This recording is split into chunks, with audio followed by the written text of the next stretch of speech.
Everyone, ఈరోజు వీడియోలో వంకాయ టమాటో ఆలుగడ్డ కర్రీ ఎట్లా చేసుకోవాలో చూపిస్తాను, చూసేయండి.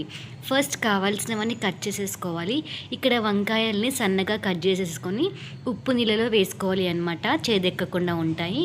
అండ్ ఆనియన్, ఆలుగడ్డ, టమాటో కూడా కట్ చేసుకొని పక్కన పెట్టేసుకోవాలి. తరువాత స్టవ్ ఆన్ చేసుకొని ప్యాన్ పెట్టి ప్యాన్లో ఆయిల్ వేసి ఆయిల్ హీట్ అయిపోయాక సన్నగా కట్ చేసుకున్న ఆనియన్ వేసుకొని ఫ్రై చేసుకోవాలి. ఆనియన్స్ మంచిగా ఫ్రై అయిపోయాక కట్ చేసి పెట్టుకున్న ఆలు వేసుకోవాలి. ఆలు వేసుకొని మంచిగా కలుపుకొని ఆలుని ఫ్రై చేసుకున్నాక 1 స్పూన్ అల్లం వెల్లుల్లి పేస్ట్, 1 స్పూన్ పసుపు వేసుకొని కలుపుకోవాలి. తరువాత కట్ చేసి పెట్టుకున్న వంకాయలు కూడా వేసేసుకొని కలుపుకోవాలి. ఇప్పుడు స్టవ్ని మీడియం టు హై ఫ్లేమ్లో పెట్టుకొని క్యాప్ పెట్టేసి వంకాయలు మంచిగా ఉడికించేసుకోవాలి.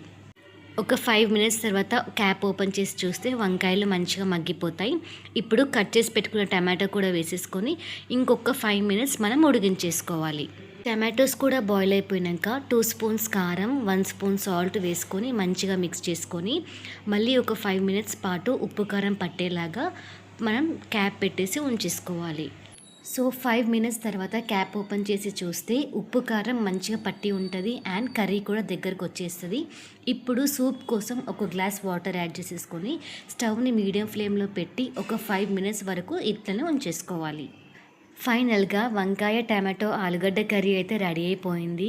వంకాయ చాలా టేస్టీగా ఉంటుంది, అందులో టమాటో ఇంకా ఆలు కూడా వేస్తే ఆ కాంబినేషన్ చాలా బాగుంటుంది. వంకాయ లవర్స్ ఎవరైనా ఉంటే కమెంట్ చేయండి. And thank you so much for watching my videos.